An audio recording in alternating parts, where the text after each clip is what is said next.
when the person walks into a clinic or pain management. I hate that term, management. Who wants to manage their pain? We want to get rid of it. And so they're going to be seen as a back. They're going to image it. They're going to heat it. They're going to ice it. They're going to stretch it. They're going to try to strengthen it.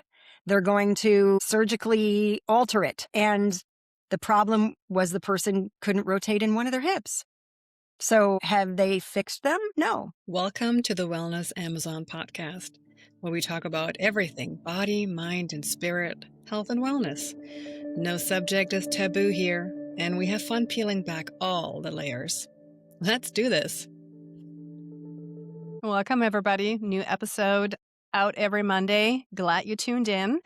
Today, we're going to talk about pain and how not to be in pain, most importantly. And we have an expert on the show all about that stuff. Eileen Complexities. Did I say that right? Yes. Okay. Yeah. Good. Perfect. I was practicing a little bit beforehand. And she's an expert with pain. She helps people to not be in pain without outside intervening, but really things that you can do on your own. And Eileen, welcome to the show. I'm so glad you're here. Thank you, Melina. I love being here. I'm just so excited to share good things with your audience. And my passion is teaching things or sharing things that are not well known, but they should be. So thank you for allowing me this opportunity. That seems like the red thread in this podcast, because it's like, yeah, why does not everybody, every time I have someone on the show, I'm like, why does not everybody know about this? Why this should be common knowledge, and it's not. Yeah. So do you want to introduce yourself a little bit, who you are, what you do, and how you even got here? Sure. So, well, I'm going to be 70 in less than 3 years, so that could be a long What? story, but we'll keep Wow. it short.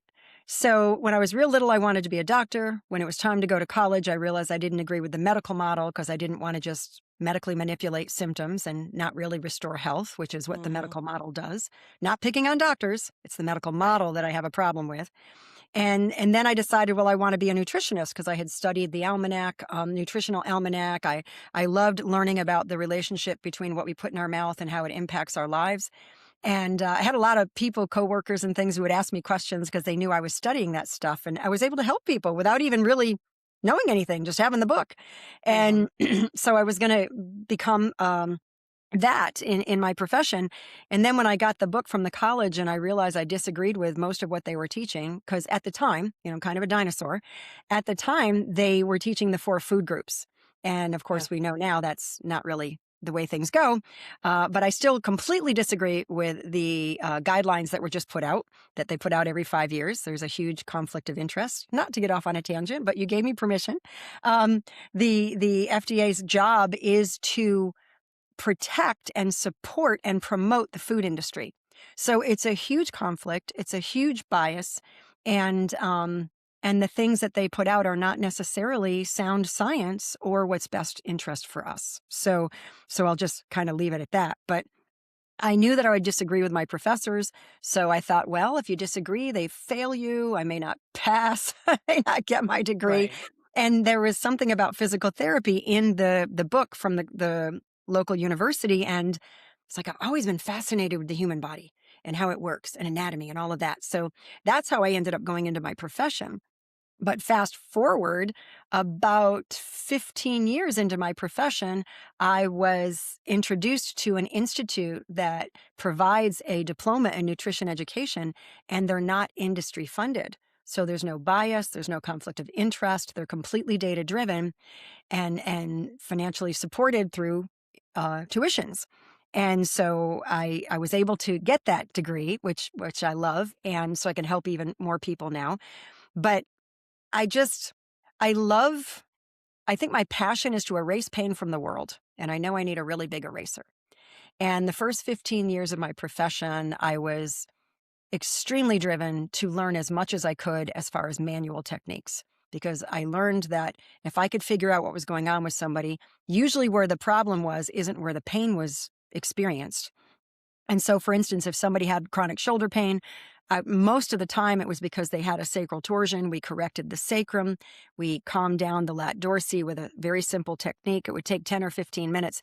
And now they had full shoulder range with very little pain, but it wasn't their shoulder that was the problem. So I learned this with the manual skills, and I really wasn't on fire for movement because I didn't like the typical exercises. It made no sense to me. If somebody's neck hurts, why are we telling them to turn their neck? Mhm. How does moving something that hurts going to fix it? And so, and I also knew that a lot of the times when the neck hurt, it was because there was something going on in the low back or something in the trunk, and it really almost was never the neck. So, about 15 years into my profession, I was introduced to a movement education that's based on science. It's called actually applied functional science. It's taught by the Gray Institute, run by a brilliant man, Dr. Gary Gray. He's nicknamed the father of function. Mhm. And that to me was the holy grail that I'd been looking for my entire profession, because it's movement based on how everything connects and how everything works together. And so it's not isolating muscles and body parts. It's figuring out, I cannot tell you how many people I've helped who, chronic neck pain was because their ankle wasn't dorsiflexing properly. Or a football quarterback whose shoulder was diagnosed with tendonitis, but his shoulder was perfect, not a problem. His ankle was unstable, and that was trashing his shoulder every time he released the football. 3 sessions of stabilizing his ankle, and then he could do a 3-hour 3-man throw with no shoulder pain. So, and I never touched his shoulder. So that Yeah. to me, that movement education was the big piece. And to me, it's now enabled me to not make people dependent on me putting my hands on them, because now I'm teaching them how to fix themselves. And there's nothing more exciting than that. When somebody learns those tools, those are lifelong, powerful things that they can do. Yeah. And that is something when I always tell people run, don't walk to that person. If that is someone who does not try to make a lifelong customer, they want you to actually really get better and not come back eventually. And that's the goal. And that's usually someone who has your best interests in mind and not the bank account. Yes, yes. I want people to be able to fire me, no longer need me. I want to be non-essential. I mean, I'd be happy if there was no pain in the world and I had to find another profession. That Right. would be thrilling to me. But I unfortunately, with the way things are going, I don't see that as a risk at the moment. Yeah. Yeah. Why do you think this is such an epidemic? Pain itself. Hmm. Um, well, I think there's multiple factors at play. One of the big ones is the fact that when people go to seek help for pain, they're seen as a body part or a system. They're not seen as a whole person. For instance, as I said, whatever's happening in the body and the ankles can impact everything all the way up to the neck. The hips are also another big piece of the puzzle. If somebody has low back pain, it's almost always their hips below the low back or their trunk above. I mean, a quick explanation of that is the lumbar spine is not really designed to rotate very well. It has very little rotation. It's how it's designed anatomically, how those vertebrae stack on each other. The goal of the lumbar spine when it comes to turning is to translate that turning above to the trunk or below to the hips.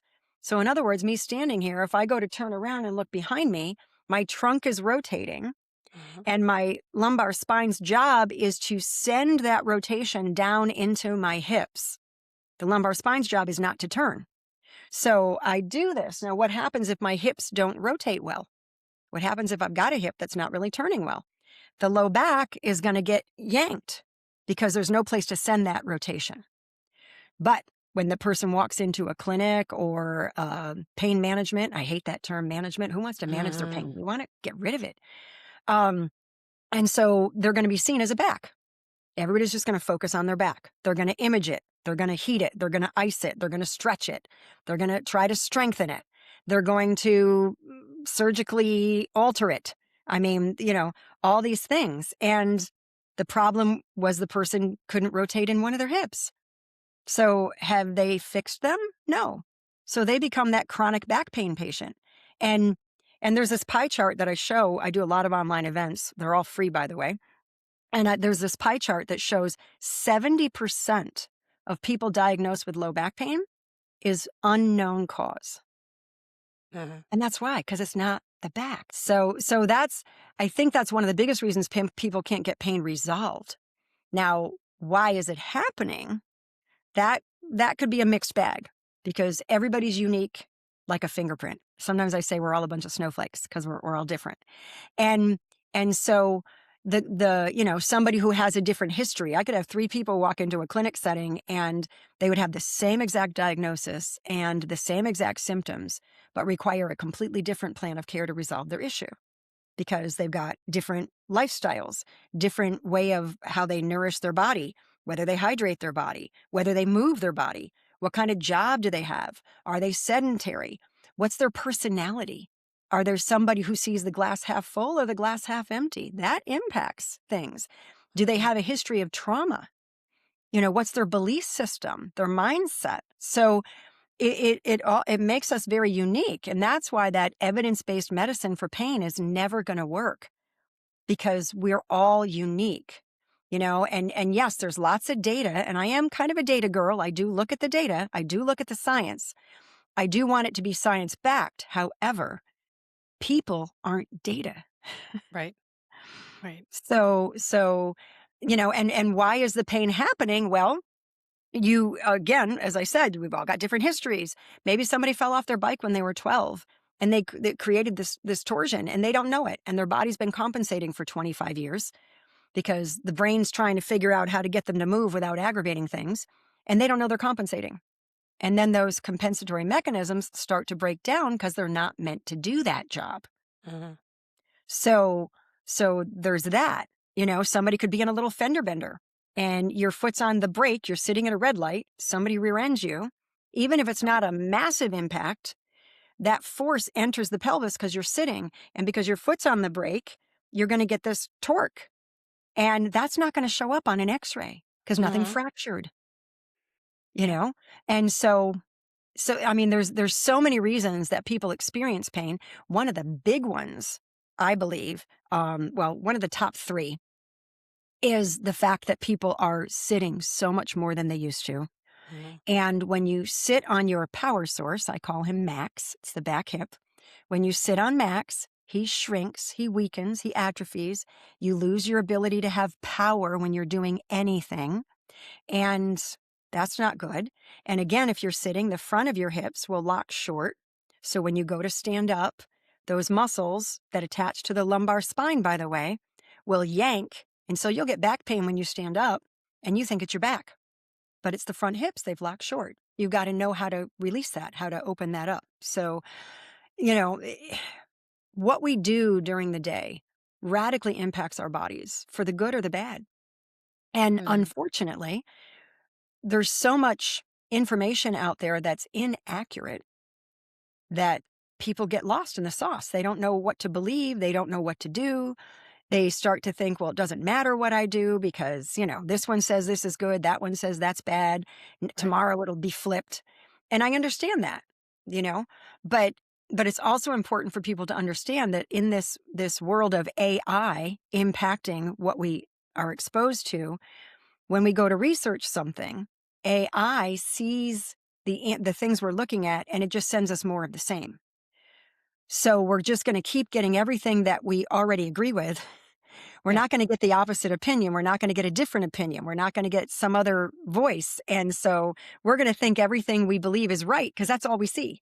Yeah. So we've got to pay attention to that as well. So, Well, and people do the things that they have been told what is good for the pain. Like you said, the icing, the heat, the put cream on it, do stretches, go to PT, go to the. Not saying that none of that works, but most of the time in the long term it doesn't. And then is what you say, that cycle of hopelessness. Well, it's just chronic pain. That's a beautiful word that we're then using because now I don't want to step on anyone's feet, right? Like I have pain too. I'm not shaming anyone, but don't give up your own power too. yeah. Because when I say, oh, well, it's just what it is, then I gave that up right now and I'm just a victim. And what you said about sitting, totally agree. Even if you work out, people are, well, yeah, I sit all day, but I go to the gym. Yeah, you go to the gym, even if it's an hour a day, and then it's a very controlled movement that you do, but it's not natural, playful movement that we are supposed to do all day long, and you can't compensate for a 12-hour period Yeah. of Yes. And nothing. Yeah. you bring up a really good point because a lot of the things that people do in the gym is very limited in its function. It's usually just one plane of motion instead of the three that our bodies thrive on. Mhm, And a lot of those motions are very inauthentic. So, I mean, I've seen a lot of people come into the clinic who went to the gym an hour a day mhm, with tendinitis, tendinosis, mhm, tendinopathy, rotator cuff issues, which that's another raw point in my book because I hate the fact that whenever somebody has a shoulder issue, 99.9% of the time people say it's rotator cuff and it has nothing to do with it. But the issue is, oh my goodness, we're if we're sitting all day, and I tell people this is a really good strategy to implement. Just set your phone to go off every 30 minutes. If that's too often, at least once an hour. mhm, Stand up and do 10 back bends to open up the front hips. And if that is too much and causes a little bit of pain or you're too stiff, then just swing your hips forward a little bit.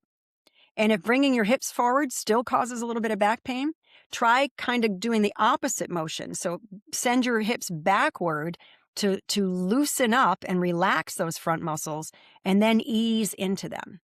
mhm, You do that every 30 minutes or at least once an hour. Oh my gosh, it's going to be total game changer by the end of your day. And then I also, should you want to wake Max up a little bit, do 10 chair squats. mhm. And you do the hips forward and work Max. You do that at the end of the day, you've done 100 squats. You've done all these beautiful ways to release the front of your hips. You haven't had to go to the gym and you're going to feel better. Yeah, So, yeah. yeah. Yeah. I mean, from the blood flow through the mobility to the just the what do they call it? When the nerves have to connect to the brain that Oh, the that proprioception? Yes. yeah, just that it's there. But Yeah. there's something there. Your Yeah. joints, your muscles, your tendons, they're all there. Mhm. Yeah. Yeah. You said something very important too.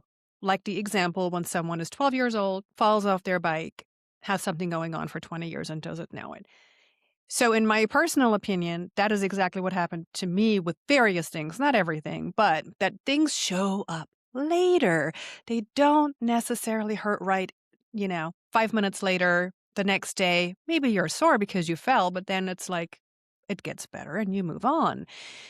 Come to find out, like you said, 20 years later, it's like, wait a second, maybe those things are related. And a lot of times it's not even, there's no connection. Nobody makes that connection. Do you think that's the reason that pain, I almost want to say, adds up at a certain age where things just seem like, what is going on? It's like, people joke around, oh, yeah, after 40, it's downhill from here. And I Yeah. always say, well, but why? Why is that? Yeah. That is a stellar question. So, age really has nothing to do with it. Uh-huh. It's we just because it's as we talked earlier, just because something's common doesn't mean it's normal. Uh-huh. We commonly see these things show up in older ages, so we tend to believe it's age related. And I've done deep dives into the data, and age related lean muscle loss is not accurate because it's not true. It has to do with people being sedentary. You can lose muscle mass in your 20s if all you do is sit around. So, has nothing to do with age. And there's lots of other topics there as well. But yes, I do believe that things can snowball. And I've seen this, and I used to tell my patients when I was putting my hands on them in the clinic setting, it's kind of like an onion.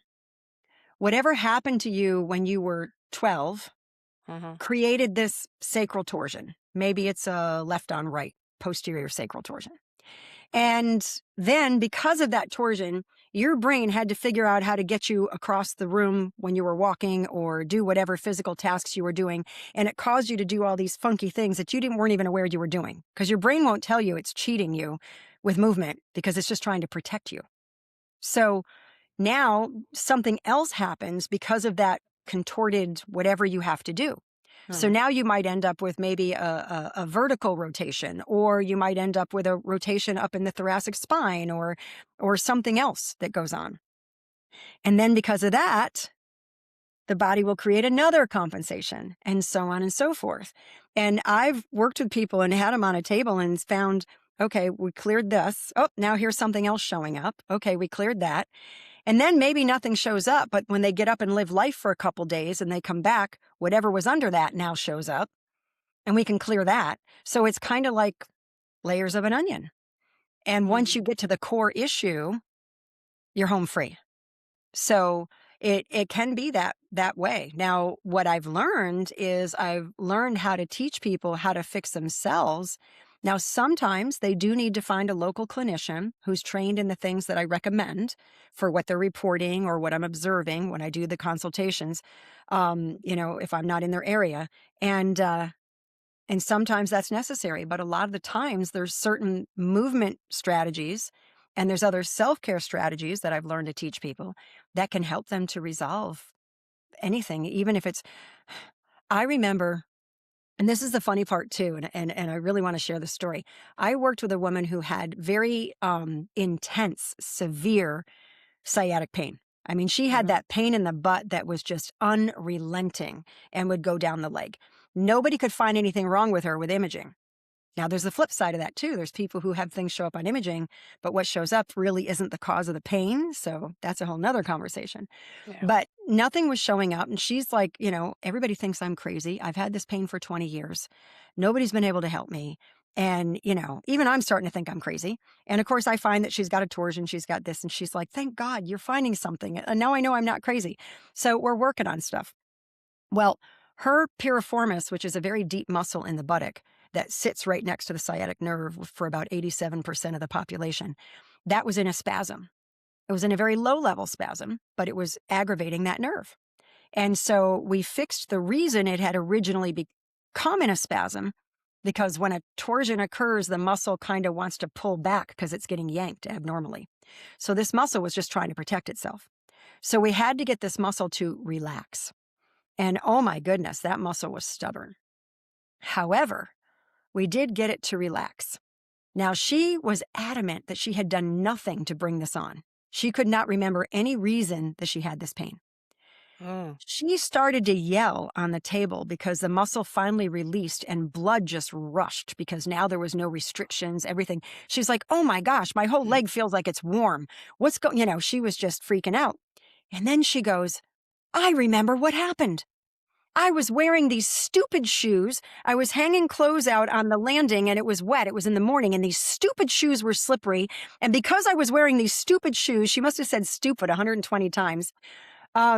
She said, I slipped and fell down the stairs. Now, she didn't even remember that had happened. And I told her, I said, well, number one, you have to forgive yourself for wearing the stupid shoes because it was an accident. Wasn't something you planned on doing or expected to happen. So, give yourself some grace and let's let that go. Yeah. And I mean, she was, so sometimes we don't even remember what happened. Mhm. But when the body starts to heal and repair, the memory comes back. It's kind of cool. Yeah. Yeah. The body remembers. You might Yes. not. What the body Yeah. does. Yeah. Yeah. Oh, I'm very passionate about the issues and the tissues too. That's a great subject too, where Yes. we hold trauma in certain body parts. Yeah. Mm-hmm. Mhm. Yeah. Yeah. Absolutely. What are your, because I do want to make sure we have enough time to talk about our pelvic floor subject. Yes. Yes. Um, Talking about holding trauma in certain body parts. but when it comes to pain, to just Mhm. general pain, especially back pain, because I feel like this is something that is so widespread, right? Oh, yes. What are like, I don't know, 3 or maybe like your top 3, top 5 things that people can do at home that are safe, relatively easy, so not, you don't have to be super fit to do it, that can give you some relief? Yes. So I actually created a content online. It's called the Move Without Pain Private Club. Uh-huh. And I have a free level membership because I want as many people to know what they can know.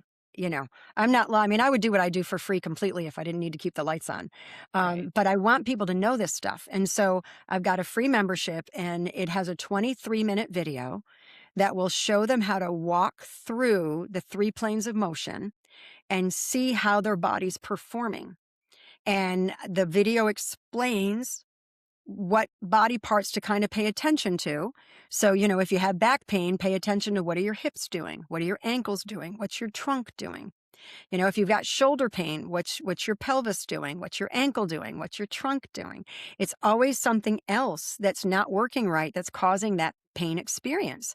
And so they can kind of figure out, that's why I called my book Pain Culprits. They can kind of figure out what the culprits are, because usually the pain is the victim. And Hmm. so that helps them right there, because now they're not spinning their wheels addressing a body part that isn't the problem. So that right there can be huge. And then there's a movement class that's attached to that, still free. There's 6 movements that I teach people to introduce them to 3-plane training. And it addresses those 3 big rocks of the body that tend to cause pain pretty much anywhere, which is the ankles, the hips, and the trunk.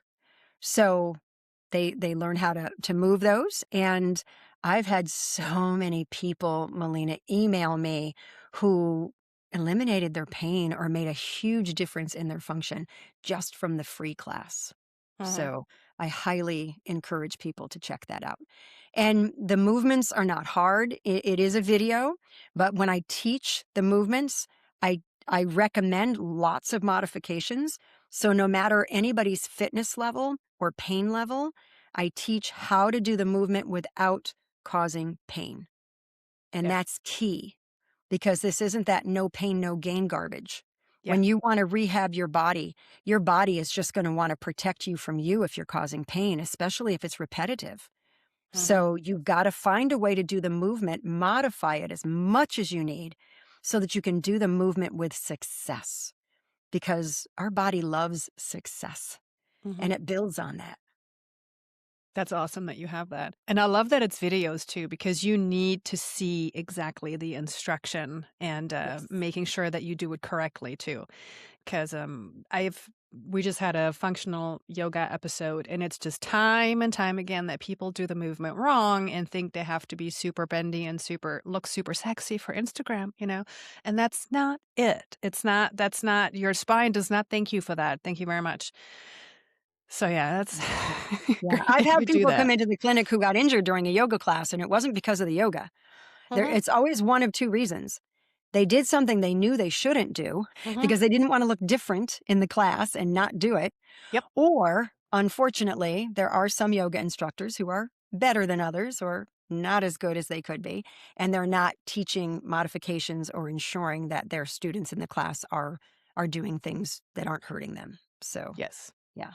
Yeah. Yes. Yeah, especially when it's beginners classes, not everybody can follow a flow and not get hurt, you know? Yes. Yeah, Yes. I agree. All right, let's get to my favorite topic out of all time. I'll die on that hill. I'm just really passionate about women's health, but women's health in the sense of, yeah, no, our body is not meant to be broken. Like, we are getting it shoved in our head so much, when menopause is horrible and you're going to have pelvic prolapse and you're going to pee your pants when you're older because that's normal and that's why we have Depends. No, common doesn't mean normal. And I don't even know how we got here. I'm trying to figure, like with pain, we're talking about, okay, we're sitting a lot, we're not moving like we should. The female issues are just insane. I Off the mean, charts. prolapse, what do you mean? It's falling out of your down there. What? How in the world did we get there? So that's my first question. And then I want to go with you to all the things that are connected around the pelvic, the hip, those muscles and tendons that are in there, and then trying to figure out, how can you fix this yourself? What are women supposed to do to not, because no, you're not supposed to pee yourself when you're 45. I'm so sorry. You're not supposed to pee yourself when you're 80. That's Mhm. not normal. This is not how this human body, that is, female body, is a miracle on 2 legs. This is Yes. not how we're supposed to work. No, no, no, no, no. It's not normal just because it's common now. And apparently it's okay, because we can sell more products with that. No. So, you go. Yeah. Okay. So many thoughts. I feel like my brain right now is the 4th of July. So so Yay! you're gonna love this because I wrote a booklet many years ago. I did some live training on women's health issues. I did seminars, and I would feed people while they were there because I really wanted them to show up. You know, if you feed them, they come. And so I wrote a booklet. It was about 60 pages long, maybe, titled "Being Female is Not a Medical Diagnosis." Amen. So so there's that. Now, I could go into the whole history of how everything just started to snowball, you know, based on the Premarin, the mare urine, and all the other stuff that we've been fed that is really such. I can't even call it what I need to call it in public. BS. So, Yeah, it's okay. It's okay. yes, yes. So and you know the whole being considered common. It's not even just older, like adult and older women. We've got a lot of teens and school age kids struggling with this issue too. And I came across some data. I remember I said I'm a data girl. I came across this study. I was looking at a study having to do with incontinence because I do teach people how to resolve this fully clothed and upright, by the way. No Mhm. intimate needs. And it's so successful that I've got urologists sending people to the class. So it works. But here's the thing. You've got, I saw this study and it was gymnasts who were trampoline gymnasts. Mhm. And the study said that the trampoline gymnastics increased the risk of incontinence. Now, I'm sitting here and I'm going, oh my gosh, they just flipped this whole thing. This is an error of attribution because Mhm. the trampoline is actually exposing a Yeah. weak pelvic floor. Yeah. It's not causing it. It's showing you it's there. And I'm sure there's lots of listeners right now who got on a trampoline for the first time after having a child or Yeah. something else. And they're like, what the heck just happened? So I just wanted to share that. Now, the issue here is the pelvic floor. It's not really a floor. It's more like a bowl. And Mhm. I actually had somebody, it was funny because I did like I said, I do a lot of events, and I had somebody reach out to me and try to correct my terminology because I use the word floor and it's not, and I'm like, I know it's not a floor, but that's what people hear. And you Right. need to say what they understand so that you're not confusing people. But it really is shaped like a bowl, right? Mhm. And when you remove the top half of the body and you look down, it's like a deep bowl. And you've got muscles that they're the levator ani muscles, and I don't want anybody's eyes to glaze over, but those levator ani muscles, their job is to create this tension that goes up and forward toward the pubic bone. Mhm.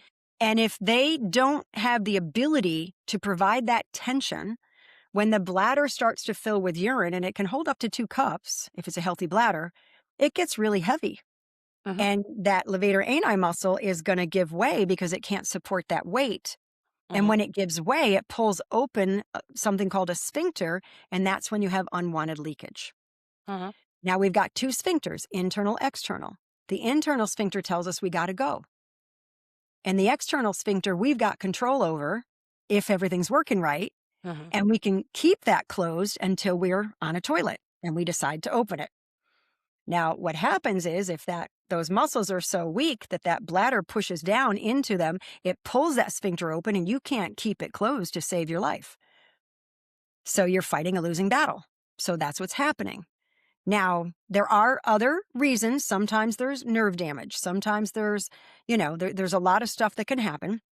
Episiotomies causing the scar tissue and all of that. So there's a lot of things that, we could be here for 4 days talking about Right. this. But I want to try to keep it where it's the most pertinent information that will help people. So those muscles, those levator ani muscles, like I said, they have to push upward and forward toward the pubic bone to hold everything in place. And I mean everything, the Mhm. bladder, the uterus, and the rectum. Yep. So that's the whole prolapse thing. If there's weakness, you can have body parts dropping down because they're not being held up properly. And I've worked with many women who've had surgery for one thing, Maybe they Uh-huh. had a bladder suspension, a colpal suspension, and now they've got rectocele because now the rectum's dropping down, or that, nobody taught them how to restore the proper function of those muscles. So, and Uh-huh. and my mom was one of them. Uh-huh. My mom didn't tell me she had incontinence. She was a very private woman. She didn't tell me. They gave her a medication for her incontinence, which I go into. I've got a 4-week class that I provide virtually on my website that goes into all the details of the meds, the procedures, and all the stuff and the risks and benefits, so Uh-huh. people can make a more informed decision.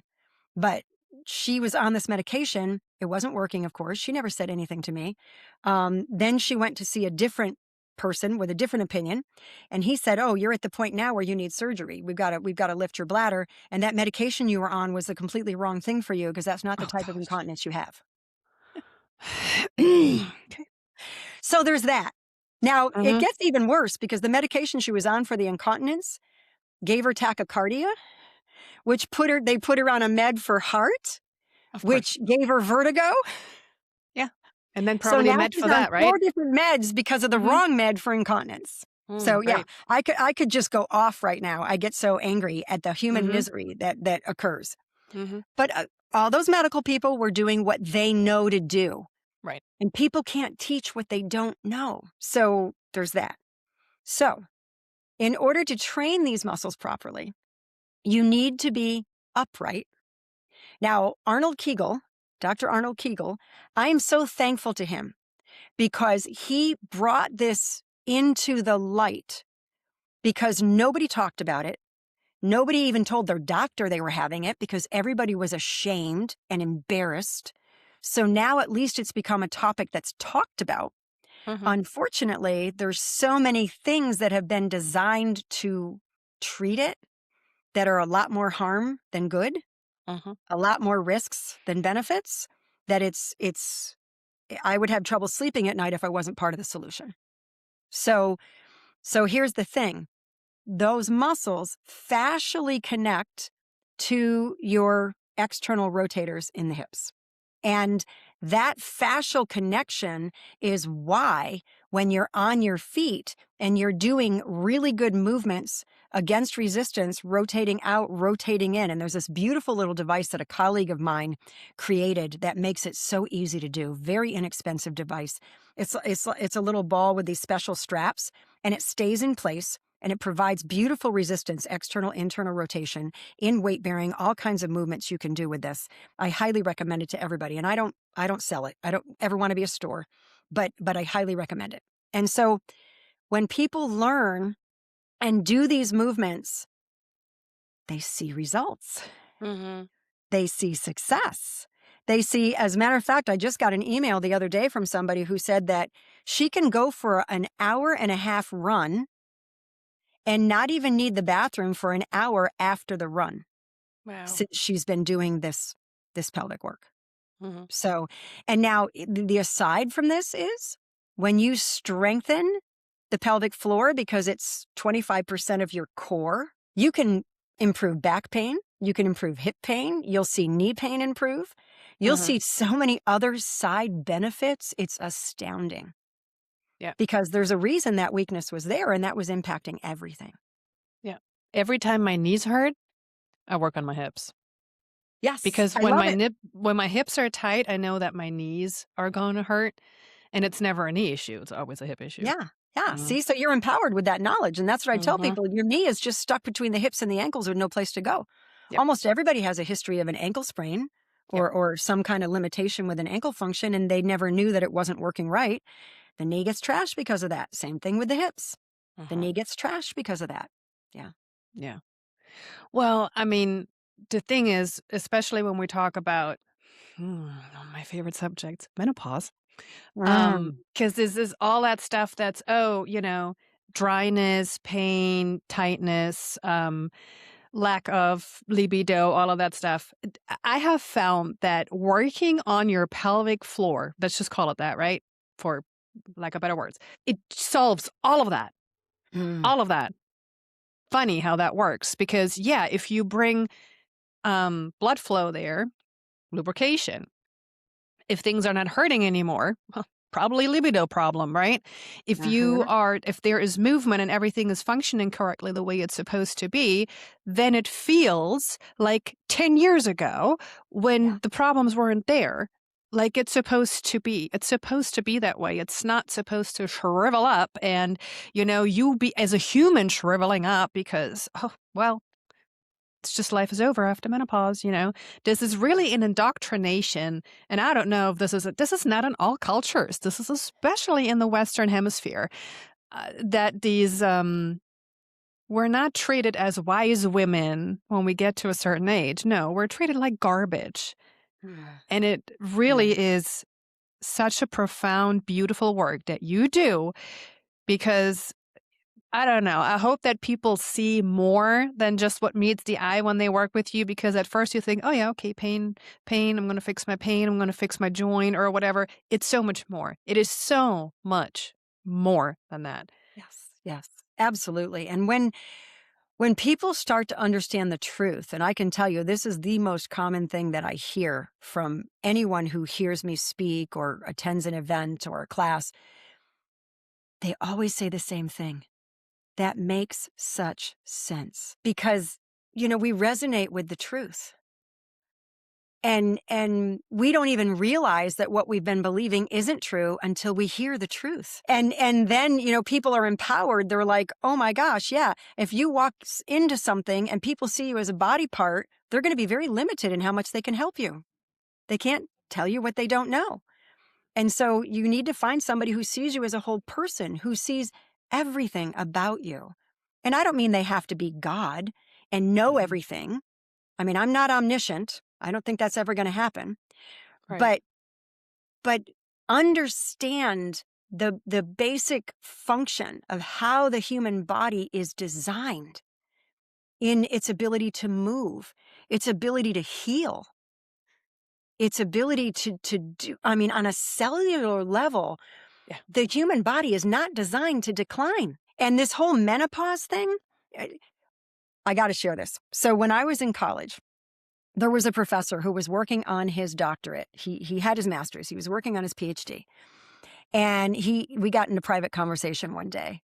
Really nice guy. And he said, "Yeah, my dissertation is on the fact that there are countries where women don't experience the symptoms of menopause." Uh-huh. But this was the problem, Melina. He said that he believed it's because women had been conditioned Uh-huh. to experience these things when they got older. Uh-huh. Now, again, I believe that's a bit of an error of attribution because what happens is there's a lot that can happen nutritionally Uh-huh. and lifestyle that can make somebody experience horrors in Uh-huh. menopause Yep. and somebody else who doesn't experience anything at all. And that was me. I went through menopause years ago. I did not have hot flashes. I did not have any symptoms whatsoever. The only symptom I had was I no longer had to deal with that monthly cycle, which was so Right. freeing. That's how it's supposed to be. Yeah. Exactly. Mm-hmm. And there are countries that's what they experience. There are some cultures that don't even have the word hot flash in their language. Yeah. But Or it's menopause.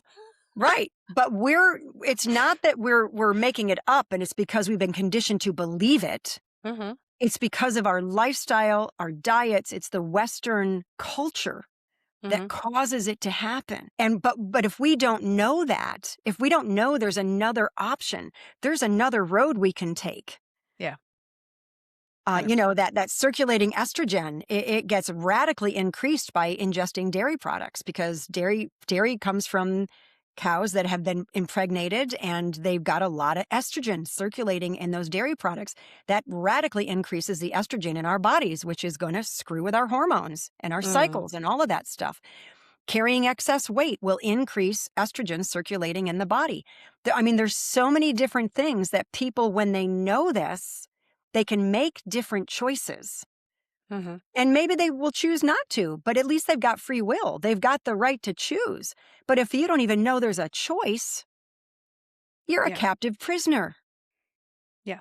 And 100%. so, and then that whole thing with discomfort during intimacy, Mhm. There's a lot of reasons for that. And one of the big ones is if you're fearful that it's going to hurt, you're going to clench those muscles. There is going to be no lubrication that happens because the lubrication requires desire. If you don't have a desire at that point in time, you're not going to be lubricated. And And you that's not, do not use lube to override the non-desire. You also please yeah, don't do that. Mhm. yeah. Yep. Just, you know, have an open conversation with your partner and say, you know what, I might need a little more time. I might need a little bit more foreplay, Mhm. you know, make me Mhm. desire you. Mhm. Don't let me pretend I'm desiring you. Mhm. So, there's a lot there. And then if there's discomfort because of the pelvic not working right, like you said, just working that, improving the blood flow, improving the function there can be huge. Mhm. Absolutely. Now, there are some women who, when they go into certain positions, they might have pain, hip pain, low back pain. So, and I caution people, like if they're getting any kind of manual work done, when a woman is in the missionary position, Mhm. that is very open pack of the pelvis. It puts the pelvis at risk of things kind of going awry if they don't have a stable pelvis, Mhm. if everything's not working properly. So I would caution women to stay away from the missionary position until they're able to work through things and improve stuff. Use other positions Mhm. that don't cause that same risk or pain. So there's so much that can be done. I mean, I think that part of our life, with our partner, it is meant to be something we enjoy, not endure. 100%. Yes. Yeah, Yes. And it's for you. It's not for your partner. Because that's the correct. other thing. Oh, I have to do that because it's my, I don't know, wifely duty or what. No, no, no. No. No, it's supposed to Yeah, be for you. yeah, yeah. Um, I have EDS. So I have Ehlers-Danlos syndrome, which puts another whole other level on that, right? So I'm hyper Yes. flexible and totally not stable in my joints. Mm-hmm. Um, but when it comes to pelvic floor, and we talked about other culprits of how we got here to be constantly, back pain and all those fatigue muscles. As women, how did we get here? What do you think is the reasoning that our pelvic floor specifically is so weakened where it shouldn't be like this? Because we just talked about it. That's not the norm. It shouldn't be like this, right? What Mm, did we what are we not doing or doing that is, I guess, damaging that? mm. Well, again, I think the prolonged sitting, Mhm. so much of that. There are cultures where they squat for hours a day. Mhm. And that really does provide a great deal of stability and strength. So, and I'll, when I do my classes and things, I'll even demonstrate. I'll say, can you squat down on your heels and stand back up? If you Mhm. can't, you might want to work on that Yeah. because you don't want to wait until you start needing help to get up out of a chair. I tell people when you go to sit, if you're plopping, because when you get close to that seat, you lack the stability and the strength to control until you sit and you're plopping, you're at a very high risk of decline Mhm. within the next few years. It's don't wait until it's too late. And women who just naturally are more nurturing and more caregivers at heart because we do give birth. I think it's just kind of in our DNA that we just want to Mhm. kind of take care. But we also, it's very important that we take care of ourselves. And, Yes. whenever I say this, I'm speaking to myself as well, because I'll go so far as to like allow myself to not be doing good things for myself to help someone else. But then I have to pull back and I have to realize if I'm not fit and functional and capable, I can't help anybody else. It's that old adage of being in the airplane and, put your oxygen on first before you help Yes. everybody else. Mhm. And it's true. It's the last thing anybody ever wants is to require other people to help them do hygiene when they toilet Mhm. because they've become so dependent and deconditioned and they need two people to help them toilet. Mhm. I mean, that is so if you're a caregiver at heart and you love taking care of people, do you ever want to be in that position? Mhm. So you might want to take care of yourself so that you can take care of others. And I Mhm. tell people, it doesn't take 3 and 4 hours at the gym every day to do that. You can do, I mean, I've got workouts that I teach that are 20 minutes long. If you've only got 20 minutes, you can make a huge impact in your body's function. Mhm. And if you got more time, you can stack them. You can do 2 of them. You can do 3 of them. But there are so many things that we can do for ourselves that are not time consuming, really. And I don't mean to be disrespectful to anybody who feels overwhelmed. There are some people out there who are taking care of aging parents and taking care of maybe babysitting grandkids at the same time. Mhm. And they're just like, oh my gosh, I don't even have time to breathe, which I would caution them never to say that term because Right. our brain hears what we're saying. But it's 20 minutes. Mhm. Find 20 minutes somehow. I had a patient once many, many, many years ago who had some pretty serious pain and it was impacting her ability to function. And so, we usually wait until it's really inconveniencing our world before we seek help, because if we can work Mhm. around it, we kind of want to ignore it and put it on the shelf and not worry about it because it's not stopping us, not yet Yeah. anyway. And so this was starting to stop her. So she came for help. And she was telling me that, and I gave her just a few things to do that I knew were going to make a big difference in what would work. And she said, she didn't have time. And oh, I get up at this time and I did, da, da, da, da, da. And I said, okay, can you set your alarm for 10 minutes earlier? And she just looked at me. I said, just set your alarm for 10 minutes earlier and take the 10 minutes that you need. Mhm. And she did. And she got better. But sometimes we need permission to put ourselves first Mhm. because we think it's selfish. And it's not. It's self Yeah. care. It's not selfish. Mhm. So Yeah. sorry, didn't mean to preach, but No, you oh, please preach all day. We need to shout it from the rooftops because not enough people hear this because yeah. And I know it's hard. I mean, I struggle with it too, but it but is. I also know that, I need to be a good example to people. And Yeah. if I'm not fit and if I'm not able to do things, why would I expect them to believe me when I tell them they can do it? Mhm. And we you and I, we don't have the ability to shut those evil voices out, the follow the money trail. So what we have to do is we have to shout at the people that are receiving that to make sure that they at least, like you said, can make an empowered decision. Yes. Do I really want to go that route of having mesh implanted to lift my bladder that will probably cause a lot of issues? There's so many documentaries out there about that stuff. It's horrific. Please Hmm. don't do that. Um, again, this is not medical advice. However, make an informed decision about what you could do before you go that absolute last resort. And a Yeah. lot of people don't have that. They just think they're doomed. Yeah. And informed decision making is critical. And Mhm. I tell people, when you make an informed decision, or when you are informed, you're going to make a better decision and you're going to have improved outcomes. And you don't have to be a medical expert. And this is why a lot of people just kind of put their lives in the hands of others because they feel like they don't know. I mean, I'm not a medical person. I don't know anatomy. I don't know medicine. I don't know. Who Mhm. am I to make this decision? And people will do more research for their vacation than they will for their medical issue, Oh my god, right? yeah, you're right. Yep. Because they feel like, "Oh, at least I can Yeah. figure that out. I'm smart enough to figure that out, but I'm not smart enough to figure this out. I haven't gone to medical school." So this Mhm. is what I tell them. You don't have to know anything about medicine or about any of it. You just need to ask one simple question. How much will this help me? And what are my risks? Mhm. So now you've got a pro and con. Everybody can look at a pro and con sheet and decide what risks are they willing to take or not willing to take for whatever benefits they're being told. Mhm. But you have to know to ask that question. You don't need to be a medical expert. Yeah. And it's not a secret, and I'm going to say this.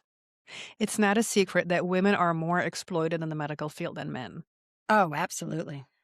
right? I Yeah. mean, I get gaslit on a regular basis.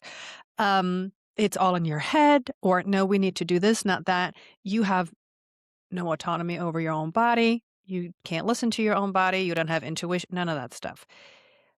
I just, it makes me very angry Yeah, that yeah, we are, like you said, in other cultures, this doesn't even exist. And here it's the, oh, you poor little thing. No, you can't function without the guy with the stethoscope. I'm sorry. yeah. Yeah. Yeah, it's, you're hormonal. Mm-hmm. Like Oh, men don't have hormones. Like, they don't yeah. have the issues with testosterone and all the other nonsense. Like they don't men do go through midlife crises. Men have hormonal issues too, but for some reason, they don't pick on each other about it. Mm-hmm. Mm-hmm. And that's Right. not brought up in a medical office either, Right. unless they've got, erectile dysfunction. And then, Yeah. and that's basically, I went to a conference in Washington. I wanted to hear Dr. Lena Kapila. She has really published so many studies on the relationship between cardiovascular disease and back pain. Mm-hmm. And it's very cool because she's determined the impaired circulation to the lumbar arteries is what's causing a lot of what people experience with their backs. And we all know what impacts circulation is what we're putting in our mouth. So Mm-hmm. I went to hear her talk. There was another speaker. They were all medical experts, surgeons, all kinds of clinicians. And he said that erectile dysfunction was the canary in the coal mine Mm-hmm. because they hadn't yet been diagnosed with cardiovascular disease, but Yes. that's what they had. Mm-hmm. And that little purple pill, it increases the production of nitric oxide. Mm-hmm. And when you have impaired circulation, those cells are not producing the nitric oxide, which dilates the blood vessels. Mm-hmm. So, but you can change that with diet. So, Eat some beets. yeah, yeah, yeah. So, Yeah. yeah, that whole thing that women are played down, um, not heard, Mm-hmm. placated, intimidated. It happens a lot.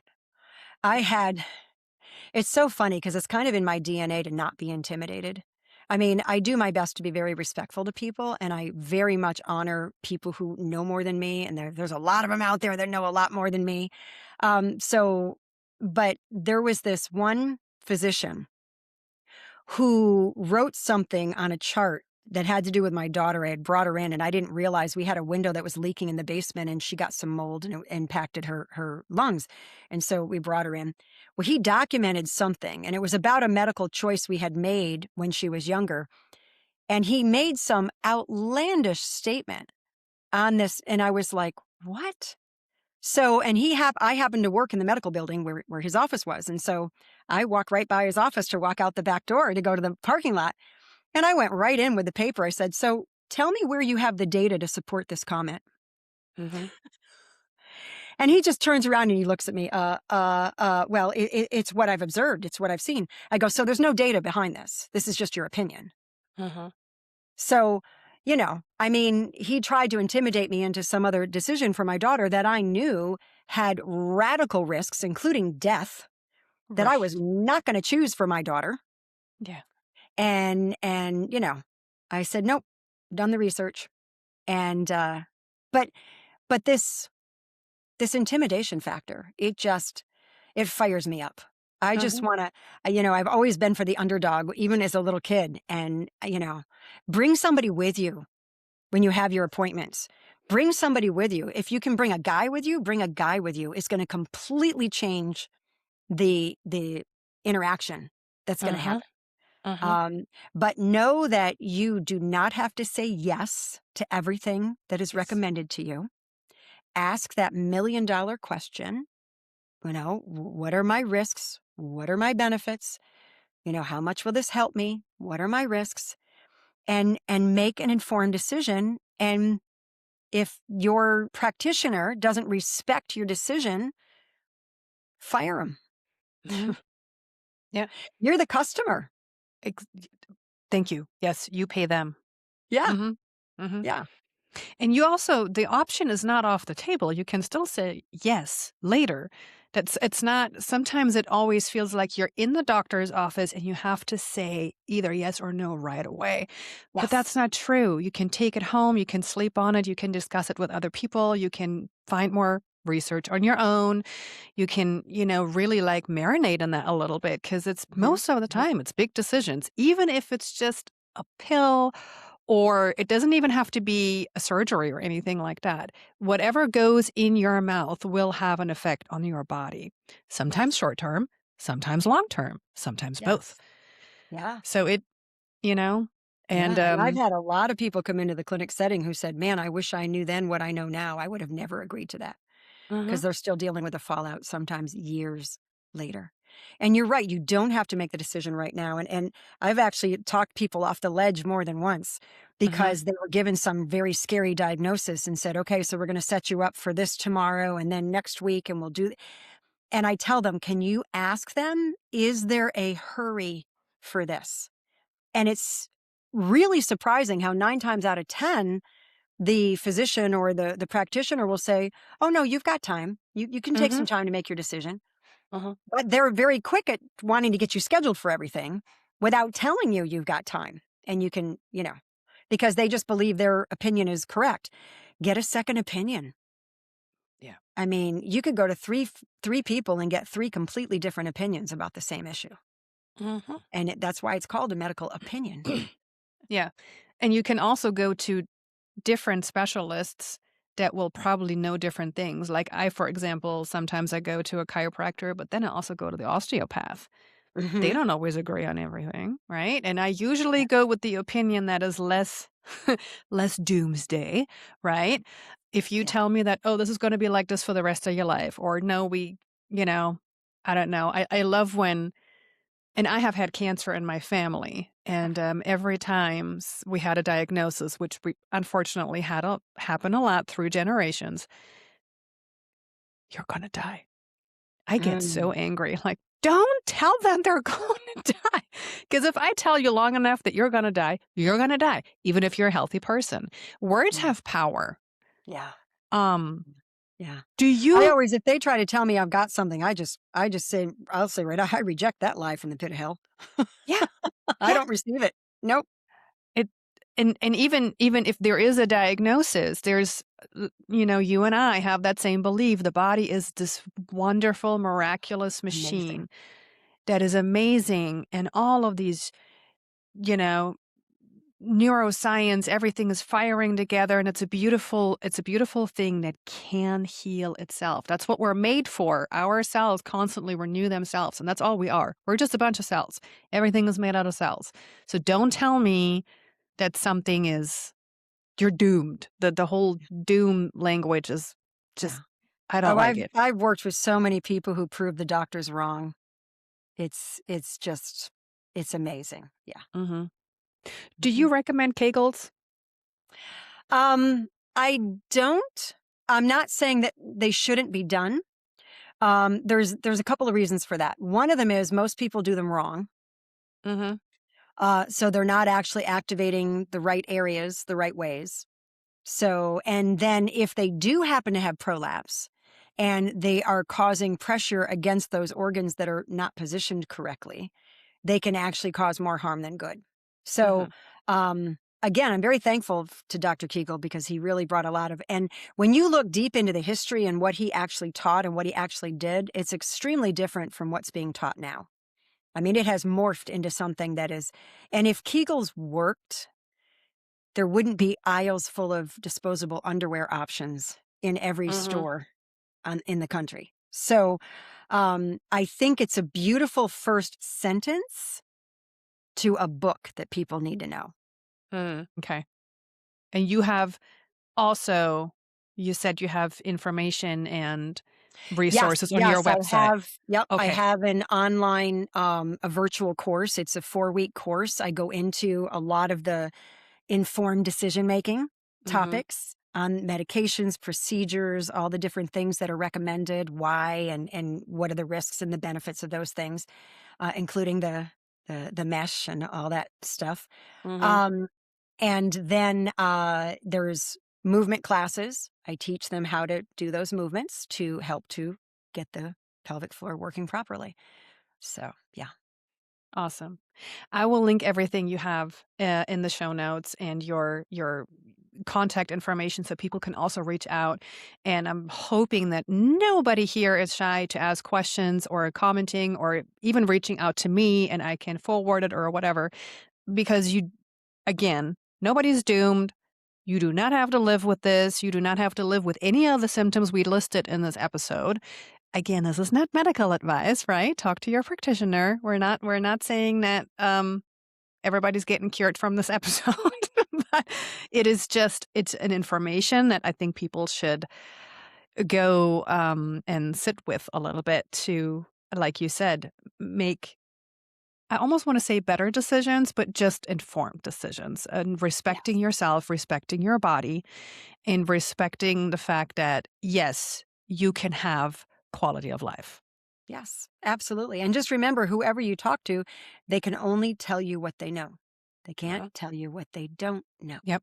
And then you know things that they don't know, and they might know things that you don't know. And it's a beautiful puzzle that you can create for yourself so you actually get the best care that you deserve. Yes, Yeah. absolutely. And there is no topic that is too private. I mean, I've worked in a hospital setting. I don't say I know it all, but I've pretty much seen it all. Hmm. And there is nothing that I never want anyone to feel embarrassment or shame asking a question. Exactly. So, and I do answer emails if anybody reaches out to me on my website and they, please check your spam if you don't see the response because that's my nemesis. It'll go into your spam and you think I was too busy to answer. Give it a day or two depending on the depth of your question because I might need some time. But I always answer my emails. Yes. That's wonderful. Thank you for all the work you do, Eileen. It really is admirable, and I truly respect what you do because it's not easy either. Because you do kind of have to swim against the grain a little bit, and Oh yeah. Just call me a pro salmon. yes, programming and indoctrination and all that stuff that's there. Yes. So Yes. what you do is very honorable work, and thank you so Well, much for coming. funny statement. My mom used to tell me all the time when I was little, you always have to be different. And I thought there was something wrong with that until I realized that's what I'm supposed to be different. Mm-hmm. Mm-hmm. So, Yeah, yes, 100%. yes, yes. And thank you so much for being on the show Thank and for you. taking the time out of your day to educate us and give us a beautiful amount of nuggets here that we can use and run with it. And yeah, y'all tune in again next week. But for now, like it, thumbs up, comment, don't be shy, share, subscribe, do all the things on any platform you are. And I'll see you all again next week. Bye. Thank you so much for being here with me today. Leave a comment, give it a thumbs up, a review, and share it with somebody you think needs this. Have a fabulous day. See you next time.